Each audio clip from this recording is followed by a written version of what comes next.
So yesterday we were looking at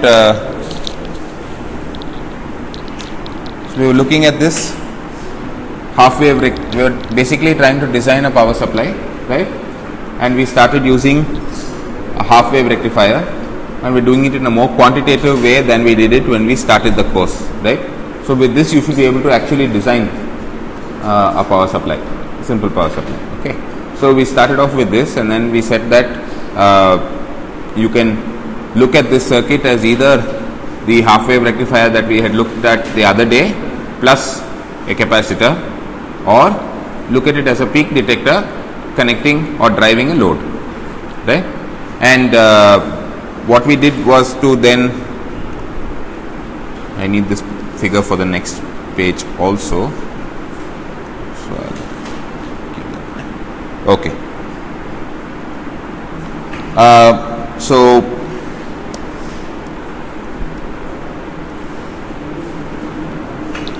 right, so we said we have a sinusoid, and then an approximation that one can do is to say that all the way until the peak,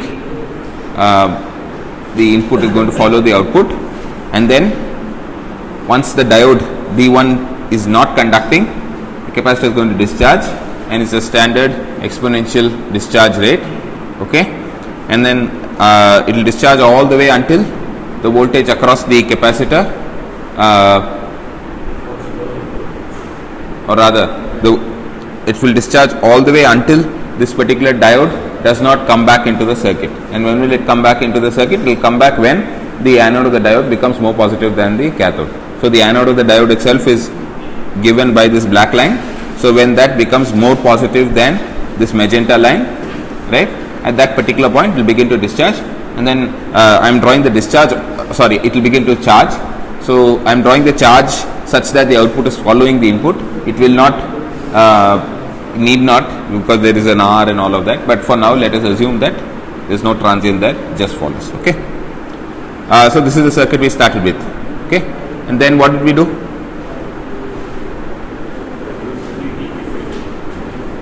Yeah, but we made one big approximation, which is that,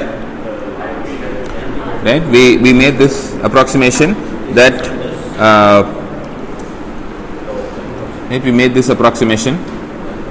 the time constant of this roll off is much larger than the time period of the signal. Okay, so that actually allows you to make a simplification, which I will draw on the next page. Okay. Yes. Yes.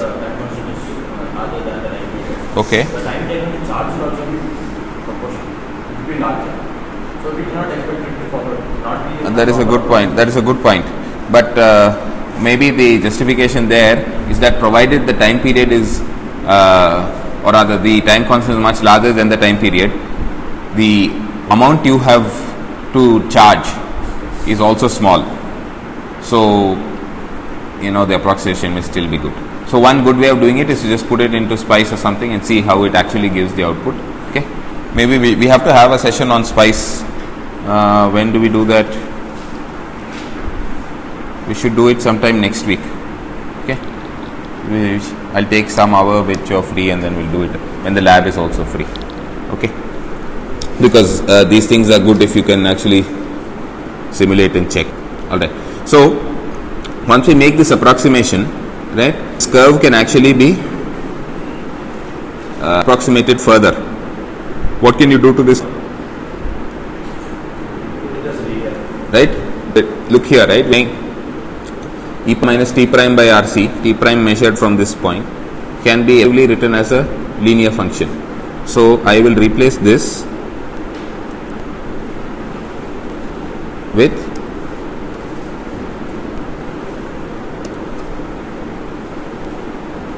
a straight line. Okay, and will it really, I have drawn it exaggerated.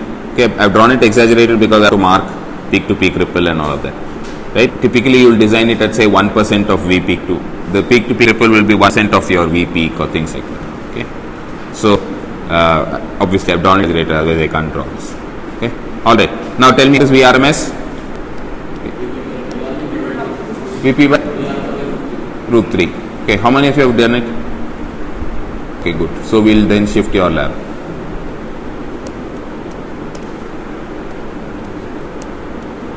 So your VRMS is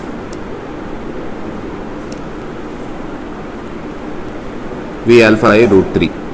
Okay. So your peak to peak ripple is this, which means so this peak to peak ripple, otherwise known as PPR. Okay. And so the RMS value of this, okay, we can call this as say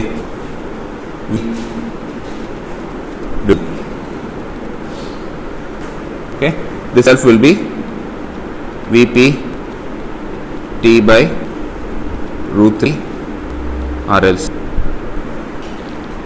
right? Okay, and then you can define the ripple factor will be the ripple factor V ripple divided by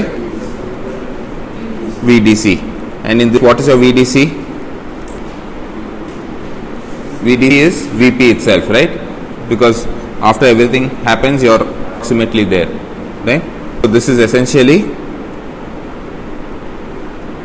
T by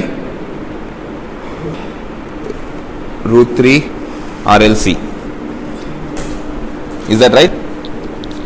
So now if you note here, when you define this, when you design this, you're going to make RLC much greater than T, right? That's how you started everything with, which means that this ripple is very small, right? So if I make RLC 10 times T, right, this is 1/10, and then a further reduction by 1 by root 3. What is 1 by 3? 1.7. Okay, take that as 1 point, let's take it as 2, right? So almost 1 by 20. Okay, so that's 1 by 20 is how many percentage? 5%. If you want more, what do you do? If you want a better, or you want a better ripple factor, you decrease RLC. Okay, so just one example. For example, okay, now say I want, let me say yeah.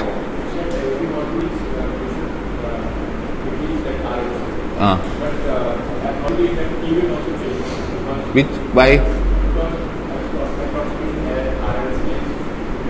Yeah, but T is your input. This is that is your input power, input frequency. It's the frequency of your input sinusoid. So by putting a capacitor, how are you changing that? You're not doing anything to that. Correct? You're not doing anything to that. All right.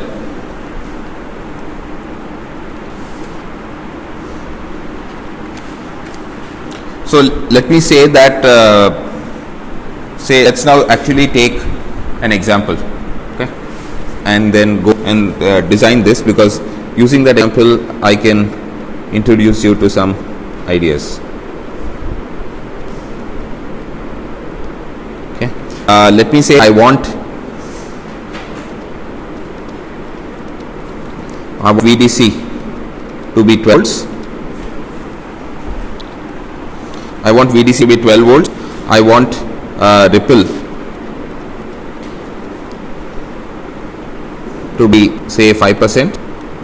Okay, and let me say that my maximum load current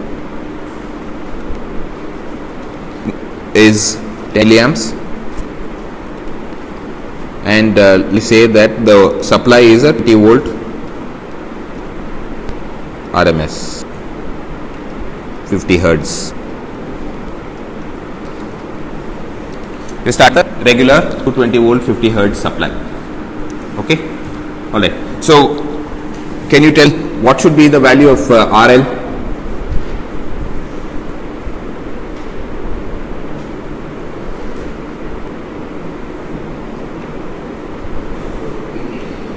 What is RL?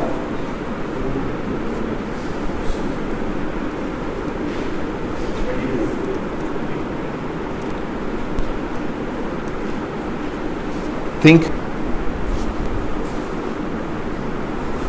What's the voltage of the load that I am asking for? 12 volts, right?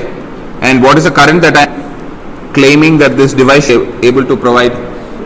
10 milliamps. What would be? 1200.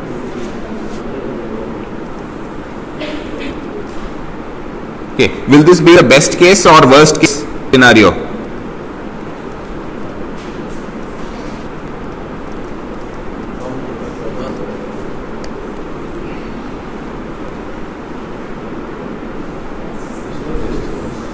Best or worst? How many people best? How many people say worst? And how many people don't understand what I am asking? I want your feedback. Where is Lokesh Pudu? Yeah, you are here. Where's Sai Teja? Not there. Bad. Okay. Is this worst or best? Okay. Rajatrin, what do you mean by worst and what do you mean by best? No, nothing to ripple. I'm not going to ripple at all. I'm just saying that is the maximum resistance which this power supply drive, or is the minimum resistance the power supply should drive?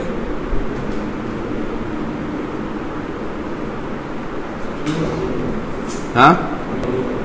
So whenever, I'm sure that you come across this in your machines course, so okay, I'll give you two situations and then you each one has, and then ask your question. Okay, so situation like this. Okay, so say this is 1K, and say there's another situation. So this is like one, like one of rooms you're connecting a room heater. Okay, now say that there are 3 rooms. All of you are connecting room heaters. Are the rooms wired in series or in parallel? They're all in parallel, roughly, right? So say that all of you are connecting your room.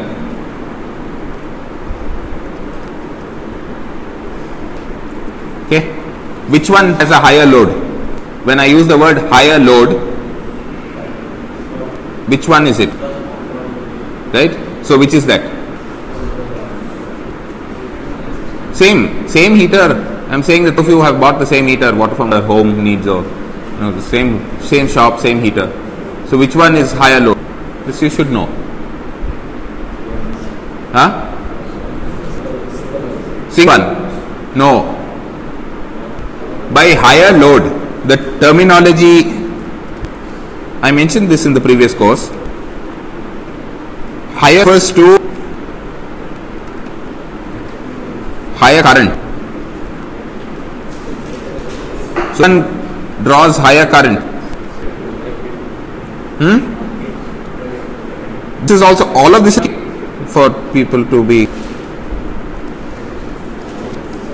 Which will have higher load? Which will draw more current? Because here effectively it's 1K parallel 1, right? So this effective resistance is going to be how much? 1/3. So whatever voltage I put here is going, the current is going to be higher in this case. So this is higher load. Okay. So high load means high current, and so high load means high resistance or low resistance? Low resistance. So now when I specify that my charger has to supply 10 amps, is this going to be upper bound on the resistance or a lower bound on the resistance? Lower bound on the resistance, right? Because if I, instead of connecting a RL of 1.2K, if I went and put an RL of say 120 ohms, 1/10 less, what will happen to the current? It will go higher. It will no longer be a 10 milliamp supply, it will become a 100 mil supply. Okay, so keep this in. So what this says is you have to have a minimum resistance of this much. So what happens if you short it? Is that allowed? Right? You will kill the device, right? Because you basically say that there is no resistance. That's it. Yes, so that's extremely high load. So this notion that high load is high should be embedded in all of you. That's the terminology. It makes sense, right? So load shedding is a word that you would have come across. What do they do in load shedding? Right? They switch off the power supply to half the locality. So basically what are they doing? They are saying, I don't like this room, so I am cutting this. So you have shed the load and you have reduced the amount of current that the power supply utility has to provide. So it makes sense now? Alright, good. Okay. So this is your worst case or best case? Huh? Still people are confused. It's the worst case. So you do the worst case situation. Okay. So that is your RL. Now what should be the value of your turns ratio?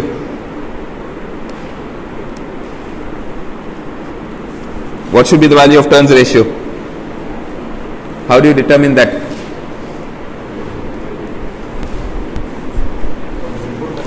What should be the ratio? That is, what is this n:1? So your turns ratio basically 220. Huh? By pi. Why by pi? Is it just 212? 12 by, yeah, so you take this. What is? You should calculators to class. And take them out before make comments. Right? 25.92. Can you wind a transformer with 25.92 as its turns ratio? Right? Well, you're not going to make a transformer with a single secondary, no? So for example, if you make this with 100 turns on its secondary and 2092 turns on its primary, it's okay. Or if you round this off to 25.9, make 10 turns secondary and 259 turns on your primary, okay. So you in principle have this ratio. Okay. And your peak to peak ripple, I've mentioned that your peak to peak ripple 5%. What is it?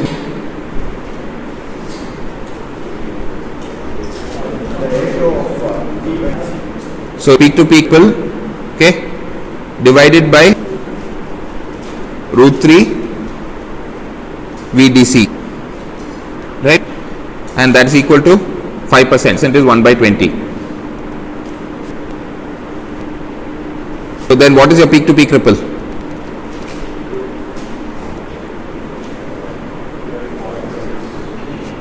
Quickly.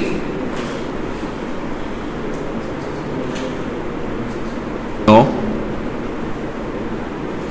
What is VDC? Huh? What is VDC? 12. So what is the number? Correct. Okay. So basically you want this to be 1.04. Alright. So how do you proceed with this? Why did I calculate the because what are we trying to design? We have finished designing the resistance. Now we are trying to get the capacitance. So to get the capacitance, right? So take this value of Vp, right? Put it in this equation. You know what E should be. So what capacitance be? Use this expression.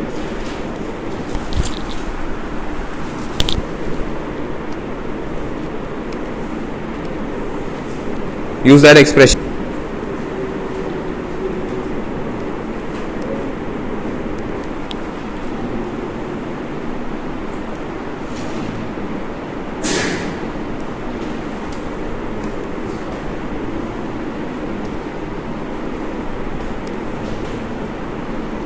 Want to know what is the value of capacitance?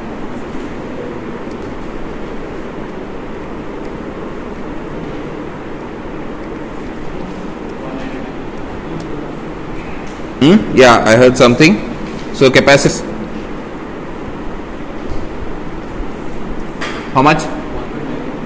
19.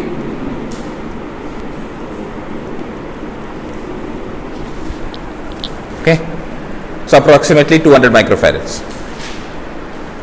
In this particular case, because I've told you what the ripple is, you don't need to go and put in a factor of 10 and things like that. So you work with a 200 microfarad capacitor. I don't tell you what the refractor is, then in order to design stuff, for your R, you know what the time period is, then you use the fact that you want your time constant to be 10 times the time period of the signal. That will also roughly give you around the same kind of 5 ripple. Okay. Ripple 5%. There is this quantity,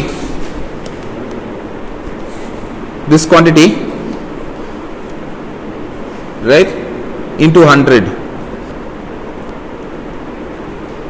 This quantity into 100 will be our ripple factor in punch. Right? It's a ugly looking percentage sign.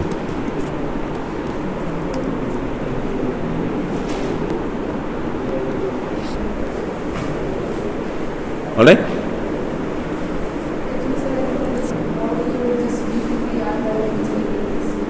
Oh, yeah, which one? Here? This one? I can't. Yeah. So this one? Here. This one. We derived that here, no?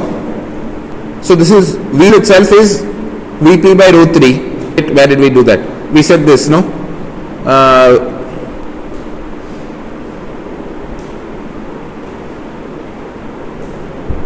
1 minute. I think I goofed up some.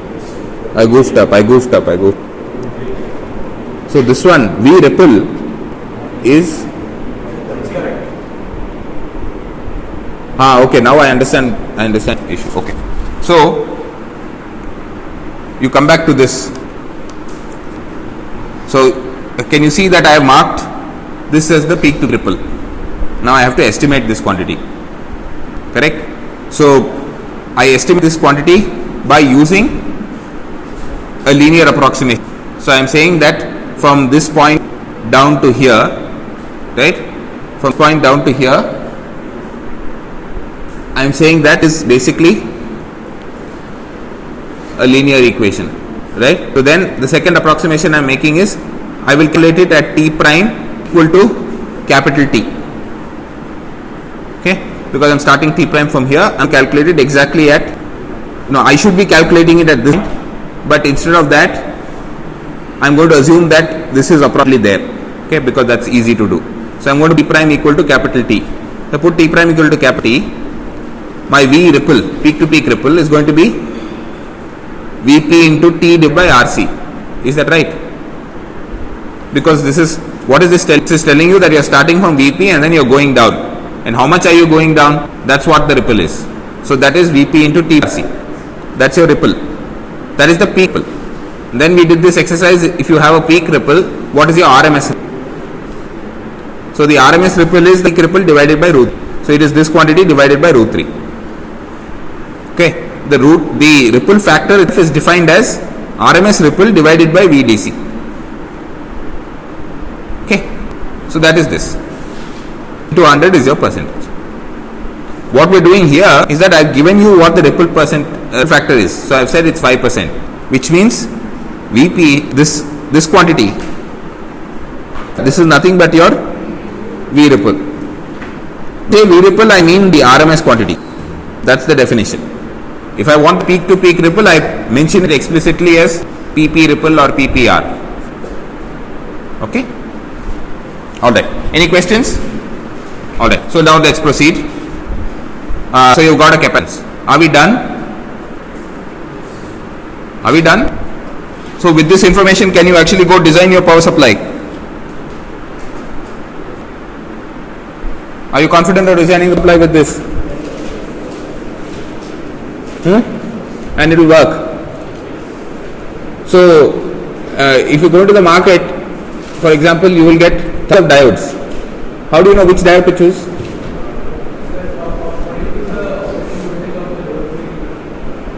Yeah, but not told me what to. I told you all. That's see, for a power supply, whatever I told as the output spec as 12 volt, 5%, 10 milliamp load. That's all. You know, if you look at battery charger, that's all it's going to tell you. In fact, it won't tell you what ripple it's designed for. So how do you design what the specs of the various individual components are? How do you go and components and make what you want? Huh? So you have to find that out. So how do you do that?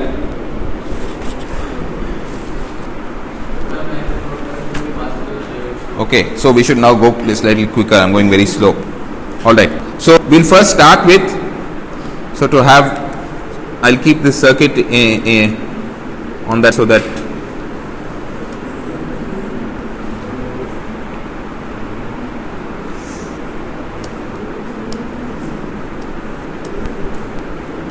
okay, so now I'm going into actual components. Alright, okay, first quantity that is required is known as the peak inverse voltage of the diode. This is the maximum voltage appearing across the diode when it is in reverse bias. Okay, you need this specification because the breakdown voltage should be in magnitude more than this value. So what the peak inverse voltage of the diode in this particular case? Tell me in algebraic quantities. 2 Vs. What is Vs? 2 Vp minus ripple factor. Forget about ripple. Forget about the ripple. Okay. Assume it's a good supply. So 2 times. Why do you say it's 2 times Vp? Right? Because this particular thing is charged to Vp, right? And when is the worst? When this is blocking, and this guy is at minus Vp.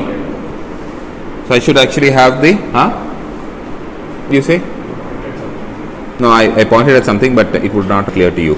Okay. So basically, the answer for this is 2 Vp. Let me see if we justify this. Go back to the. So I've drawn here that diode D1 is conducting in this region. Diode 2 is off in this region. So when it is off, what is the value that it goes to? Minus Vp, right? So the lowest value that this goes to when it is off is minus Vp. This is the voltage, right? No, input, sorry. This is the input. So the input voltage drawn this way minus go to, so this goes to minus Vp at the bottom of the negative cycle, right? If this is at minus Vp and then this is at plus V, so it is minus Vp minus Vp. So these things you should be able to write down. Yes. Okay. Yeah. So see, this is a rating, right? If you take all that into account, instead of 2 Vp, it will be slightly less. So you look at the rating. If this is, say your Vp is 12 volts, 2 Vp is 24 volts. You are not going to go and buy a diode whose breakdown voltage is 24.01, right? You are not going to do that. If it is 24 volts, you will go and buy a diode whose breakdown voltage is 35 volts or 40 volts, right? So while doing design, so that's important to realize that so far, say in your, when you prepare JEE or even in the previous course when you're analyzing circuits, you want the exact number. But when you want to design, you can make lot of approximations, there's no problem. Just be clear as to what are you approximating, right? Then the next thing, so that's the diode. Okay, we have to do the current rating of the diode. We'll come to that, but before that, let's show the other simpler things. The capacitor. So what is the capacitor rating? This is the voltage across the capacitor, maximum voltage across the capacitor. So what is that? Vp, right? All right. Then now the interesting thing. Interesting actually. Okay. Now, then through the diode.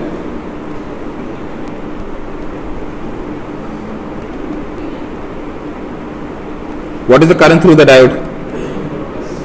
So, you have two parts of this current.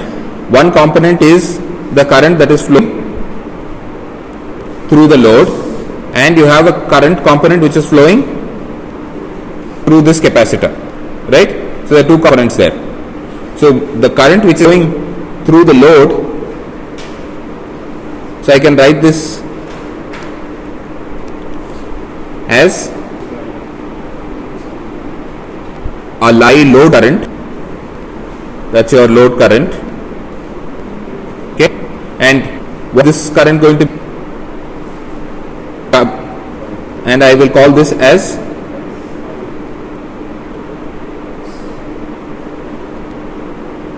I am not being, so let us use the terminology. Okay, load current is almost a DC current, so you can write this as I capital L. The current that is through the capacitor is, it should be small I capital C. Okay, plus small capital C. This you can approximate it to Vp divided by Rn. Okay, that's a good approximation for that.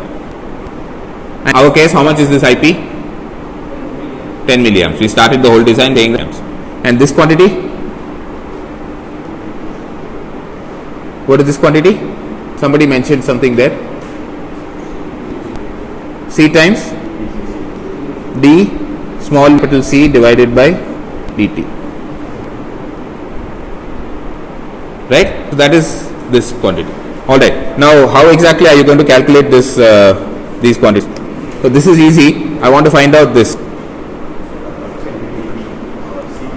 It's not that straightforward. That's why I am drawing some curve here. Give me a minute. Okay. So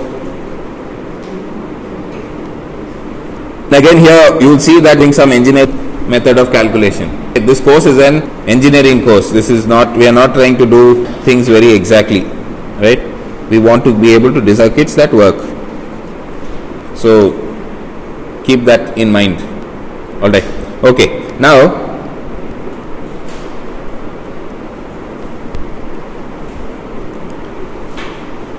okay. How does the capacitor charge? So I'm not going to worry about that first cycle. So I'm going to draw it from exponential. No, exponential is gone. Right? We have designed it such that the discharge is linear. Okay, we're doing approximations. So this is going. So I'm going to choose my ruler. So it's clear. It's all linear. Okay. So it's going down that way. All right. Now, once I'm drawing the voltages, at the bottom I want to draw the charging current through the capacitor. So, how will the charging current through the capacitor look? Again, I'm drawing it only from here. So, from here to here, will there be any current?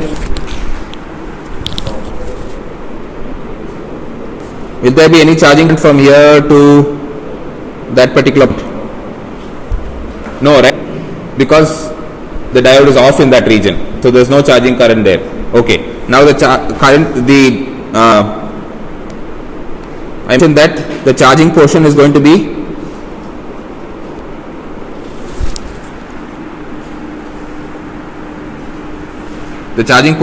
from there to, that is the charging portion, right? In the portion the capacitor is going to charge. In fact, see, my ruler tool is still on, it wants to.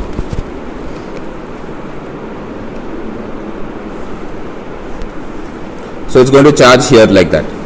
So how do you think the plotting here IC, how would this IC look? Where will it be maximum? Would it be maximum at this point? Would it be maximum here? Or would maximum there? Middle point? Think, you just told me that the thing is C dVc dt. So if the red line is V, So where is dVc by dt higher? When it starts charging, right? So it's going to up here, correct? And then kind of form and then come down to 0. At this peak, dV dt is 0, right? And then this is going to again be all the way until you have this will repeat. Where will this repeat? This is again going to drop down there, right? So at this particular point and the particular point, right? So this is going to repeat.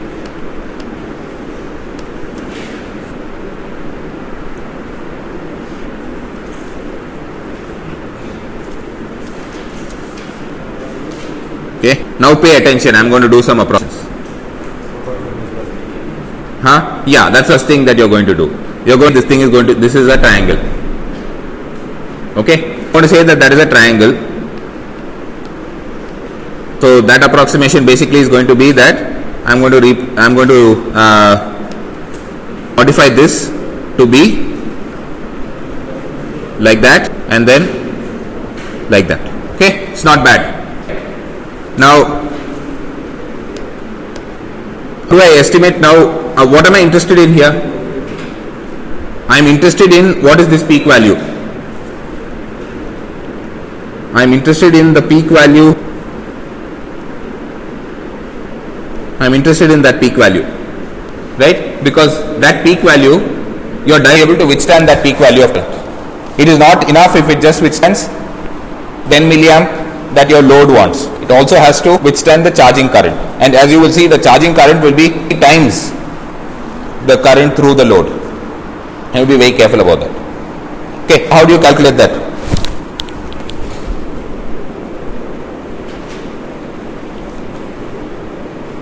This is C dVc by dt.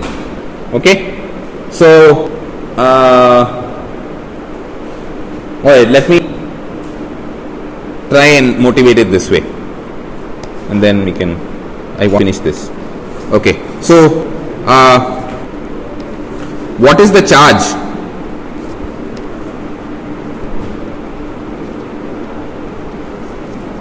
Lost by the capacitor that is in this region. When it is charging, what is the value of charge which is by the capacitor? Right? That is C in Q is C into V. So this is C V P P R. Right? It's basically voltage.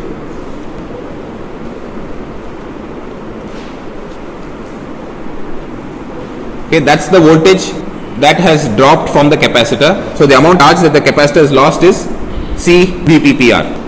So this entire charge, entire charge has to be provided by the circuit in this region, in this charging region. The amount of charge that is provided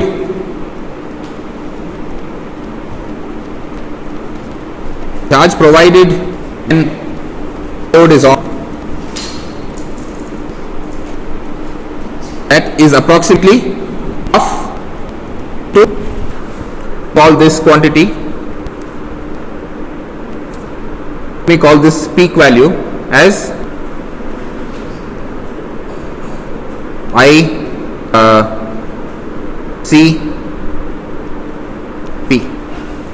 It's the peak value of IC. Okay, so this is into ICP into what? Additionally, what should it be? Time. So what's the time? That time, let me call that as or delta t. So it is half into that into delta t. Okay, what am I interested in finding out? ICP. I know what is C, I know what is VPPR already. So I only have to find out what ICP is. So to do that, what should I do? I can equate these two charges. That's the whole motivation, right? Saying that all the charge that is lost while discharging is going to be provided in this delta t period the circuit is charging, correct? So the only thing I need to find out is this delta t, right? And I am going to further up, now I am going to again approximate to delta t. How do you find? One simple way of getting delta t is the following, okay? This particular curve here, look at that area, okay? The black curve is a sinusoid, right? Now if you look at the same sinusoid from the peak, not from starting at 0, but if I start my time at the peak, then the sinusoid is basically a cosine. So I can say, let me write down the equation and then see if it's reasonable to you. I'm going to say that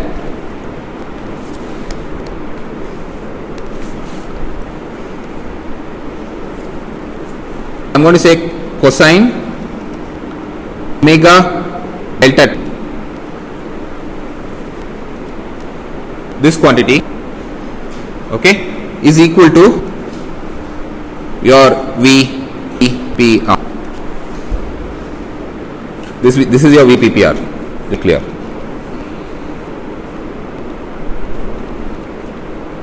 That is VR. I am saying cosine omega delta t, right? That's basically the same sinusoid, but looking at it from the peak, right? That it will be equal to VPPR, right? What happened? Is that right? Alright. So now, can you just equate everything and find out what my ICP is? Can you quickly do that, and then we can close?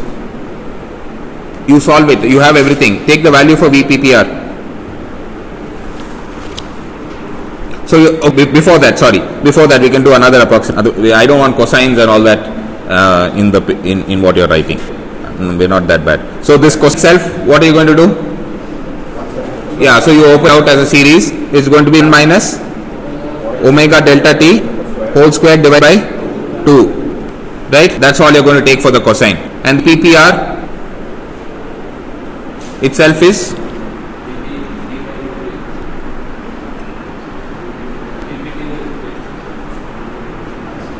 I'm just checking this, huh? PP into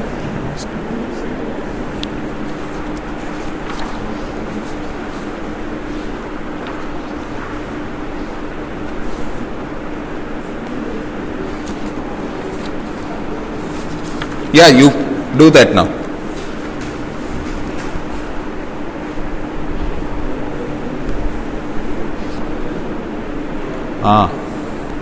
Wait. I'm wrong here. I'm wrong.